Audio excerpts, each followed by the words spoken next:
Alright! My youth is yours, tripping on skies, sipping waterfalls. My youth is yours, run away now and forever. My youth is yours, a truth. I thought I would mix it up with the location for this episode of Reading My Journal the summer I graduated from high school. Thank you for joining me. At this point, I'm not going to ramble with a big intro because it is, I believe, the 4th entry that I'll be reading, so whoever's watching definitely knows what's up. As always, the playlist of the previous ones are listed down below. Please catch up before listening and watching this one. Very exciting one because it is the magical saving 6th of June, hashtag never forget. June 6th, no matter what the year, has always been a wonderful day, a saving grace day for me. Beginning back, I believe, in 2010, something miraculous happened on that day. Literally saved my life, changed my life, made my life what it is today. And every single year on that date, the person that affected it has been in it up until the day I graduated from high school. You know what this episode is missing? Okay, now we're ready. I hope my head is like in the frame. Let me just slouch a little bit. June 6, 2014. I'm writing this with my new pen. It says Breck, and it was given to me at the senior lunch 2 days ago. The luncheon where I ate a yummy chicken patty and kept it all down. But I was exhausted, caught in between a math test and my high school diploma. How I ended up there, I honestly have no idea. During our rehearsal for commencement, I soon realized there was quite a lot of standing and walking, and standing and processing in and out and up on stage even. I remember being so lightheaded and dizzy, ultimately sick, during the run-through. A fear began to grow that if I wasn't careful for the real deal tomorrow, I could very well pass out. 3 weeks qualifies. The weight loss is beyond visible. I can see it. How amazing what can change in so little time. Change both visible and invisible, physical and mental, habits and mindsets alike. There is change. One major one being I am no longer a high schooler. I am a graduate, and I am still trying to figure out how I feel about that. There is a sadness here as I move forward for everything I must leave behind. That's what I wrote to Miss on Facebook today. It's weird to interact with faculty on social media now. The surrealism of really being alums is strong. Nothing feels real yet, except the feeling of exhaustion, lack of sleep. That one is definitely real.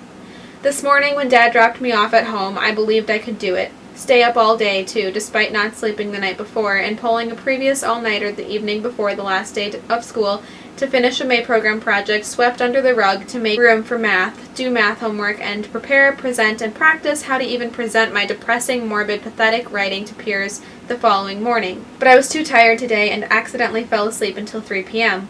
I slept through an offer to babysit and even go to the beach.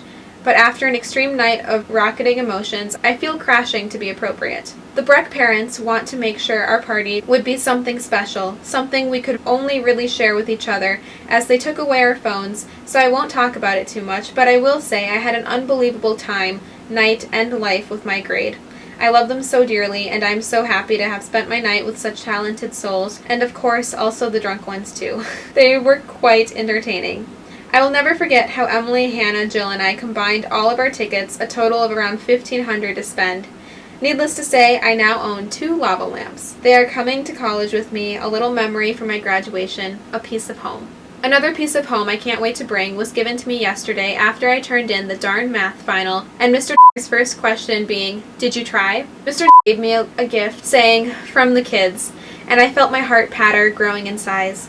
I came to school the day of graduation to take a final, watch as a note was removed from my diploma holder and replaced with an actual diploma, proof, validation of my liberation, and I left with newfound hope and excitement, for I couldn't wait to go home and open the gift from the kids. Who cared if it was raining? I was okay. Somehow I managed to find a way to graduate on time, just like Mr. and Miss and Professora all kept telling me would happen. I went from feeling all this stress so much I couldn't eat to having 0 commitments or assignments. High school is over, and I am just trying to stay absolutely content with that, although it can be easy to switch that to a negative but still overwhelming statement. I feel lost and a bit shocked that it all happened so fast. And now I'm done. And teachers tell us to stay in touch, friends cry, and Mr. tells us we're all so talented, change the world material. And I sit here replaying the past 24 hours over and over again in my head, partially for the disbelief I feel that it all actually happened to me in real life, and also for the desire to relive it all one last time, to soak it in once more so I can feel as high, happy, and grateful as I did. Mr. Ohm told us before everything exploded to remember to take a moment just to really take it all in. Close our eyes and breathe, because it'll go by all too quickly. And I did. I breathed in and breathed out. I closed my eyes and I made sure to observantly notice all my surroundings. I consciously told myself to be present, be here in the moment that will never again occur in your lifetime. I did it all, and I still want to relive it all, do it again, even the boring time waiting either to get my picture taken or to stand in line before processing, waiting to speak, sing, etc. I even want to relive the panicky seconds up at the podium as I frantically searched for my papers that weren't there, how I spoke into the mic, "Just a second," and the audience laughed, making me feel better, and how Miss J came to save the day, giving me her copy of the memories to read from. Some might have found that embarrassing, but I enjoyed it. And now it's more memorable, less likely of me to forget. Plus, after this year of speaking in chapel, introducing, I believe, 5 speeches, and giving my own, public speaking isn't so scary anymore. In fact, I think I enjoy it. Part of me wants to be a public speaker one day, a role model, someone who goes around the country to give talks to teens about issues schools have a hard time correctly teaching. Maybe one day Breck will hear of my great speeches and ask me to come back, and I'll walk down to the Cargill Theater, just like the old times, and I'll sit in the seat waiting while Mr. introduces me, and I'll walk up onto the stage where I starred in 4 musicals, the stage where I sang 50 Nifty United States, and danced with Molly during a choir concert, and the upper school will clap, and teachers who had me will applaud and smile, happy to see my return, and on such adventurous conditions, and other faculty who remember my name or a story about me will clap, curious as to what I stand for and who I turned out to be. At Baccalaureate last Sunday, an alum came to give a speech on life after Breck. He started talking about how he was almost kicked out, told college might not be for him, how he was last in his class and almost didn't graduate because they found coke in his locker. The reason he did graduate was because he agreed to spend the summer between his junior and senior year in an intense treatment facility. He ended up going to college and starting a company and foundation to help teen addicts in college. All I could think of during his speech was what Miss might be thinking, wondering if it at all had to do with me. Because I was only thinking of her and us in our conversations about drinking. Sometimes I think of a person for so long, months even, but so powerfully because I'm hoping that it's true, and if I think of someone long or strong enough, it'll cause them to think of me. I don't think anyone as close to me as Miss has ever moved away like this before. I've never had someone in my life whom I treasure to a point of emotional trauma to think of how they will have to leave, because I've never felt this way before. Sure, school friends have left before, but never a best friend, and teachers too. But never the ones that gave me their cell numbers, hugs, full meals, and their spare time before like she does. I think this is my first real heartbreaking goodbye, and I don't like how it's making my head ache and my body tremble from the inside out. Graduation was it. It was the countdown that everyone told me was going to come all too fast, and it's not that I didn't believe them, because I knew that was true, I just didn't expect to feel it happen. I didn't expect to feel anything, and on some level I don't.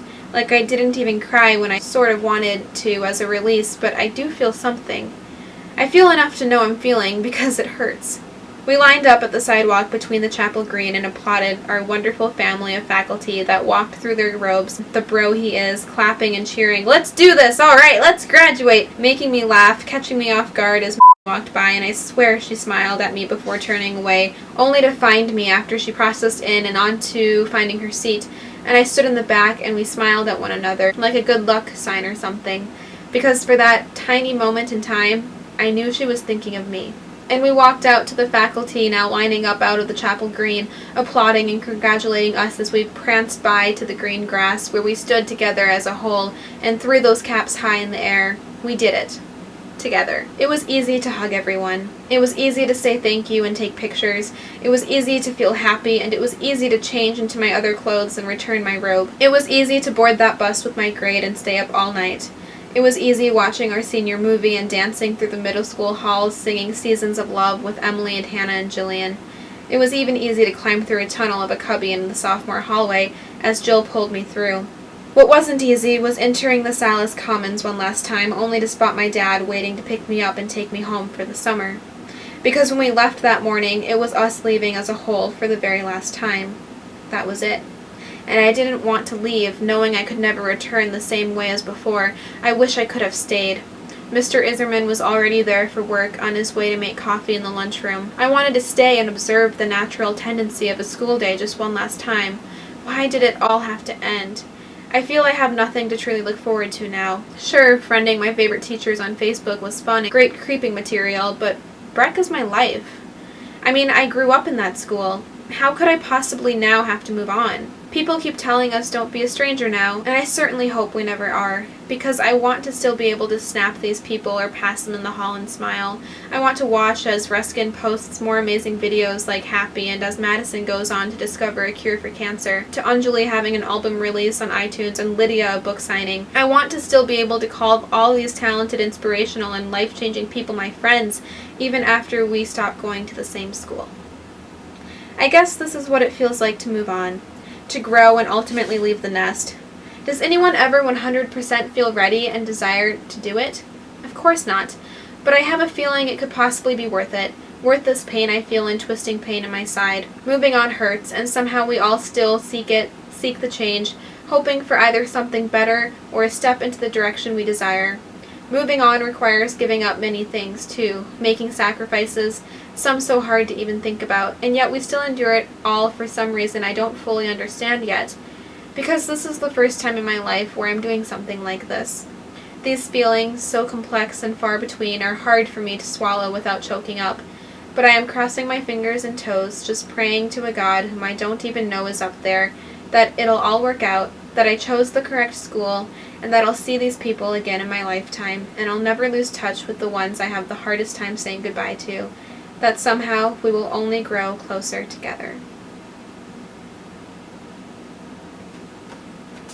That made me sad. I forgot how emotionally stressing it was for me to graduate. I had a really tough time, if you couldn't tell. Graduation was overwhelming. I remember feeling so happy. We did it! We graduated! It's over! But also feeling so sad because it's over. And I loved my school, and I loved where I was, and I loved high school and my teachers. I suddenly realized that I had to leave it all.